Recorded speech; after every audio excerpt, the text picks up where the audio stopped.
एक बात जानते हैं, इस सरकार और सिस्टम किसी का अपना सगा नहीं है। बोलिए कैसे?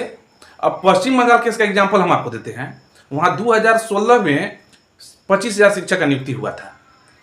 अब 7-8 साल नौकरी करने के बाद केस हुआ था तो हाई कोर्ट और सुप्रीम कोर्ट दोनों पेन लेके खारिज कर दिया, रद्द कर दिया।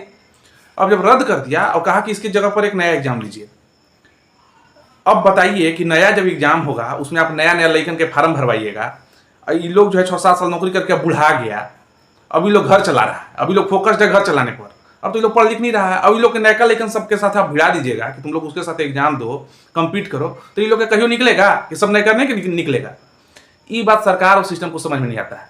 अरे हम लोग जैसा जब छोटा आदमी को, कमजोर आदमी को जब समझ में आ रहा है तो ये चीज सरकार को समझ में नहीं आ रहा है। सुप्रीम कोर्ट के मुख्य न्यायाधीश को ये चीज समझ में नहीं आ रहा है। सब आ रहा है, लेकिन राजनीति है और राजनीति के तहत निर्दोष लोग को पीसना है।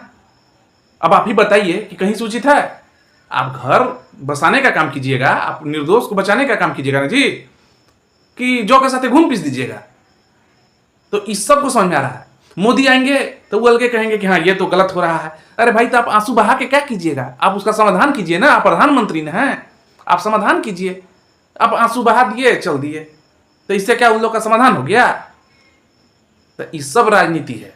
वहां का सरकार तो मतलब गलती करवे किया, लेकिन बाकी भी उस सरकारे के सपोर्ट में है। वो दिखाने के लिए रहता है कि हम फलना से बदला ले रहे हैं, लेकिन नहीं, उस सरकारे के पक्ष में है सब, और इसमें निर्दोष को पीस रहे हैं। तो पीस लीजिए, गरीबे जनता पर चाबुक चला लीजिए सब कोई, एक के बाद गला घोट दीजिए और कहिए हमको वोट दीजिए, अब हम प्रधानमंत्री। अरे भाई, जनता है तबे आप मुख्य न्यायाधीश हैं, जनता है तबे सरकार है, तबे मुख्यमंत्री प्रधानमंत्री है। ये बात को समझने के लिए तैयार ही नहीं है। इसलिए आप लोग से हाथ जोड़ के निवेदन है कि इस सब चीज के गलत के खिलाफ आवाज उठाइए, ना तो आज मेरे साथ हुआ है कल आपके साथ होगा। जय हिंद, जय भारत।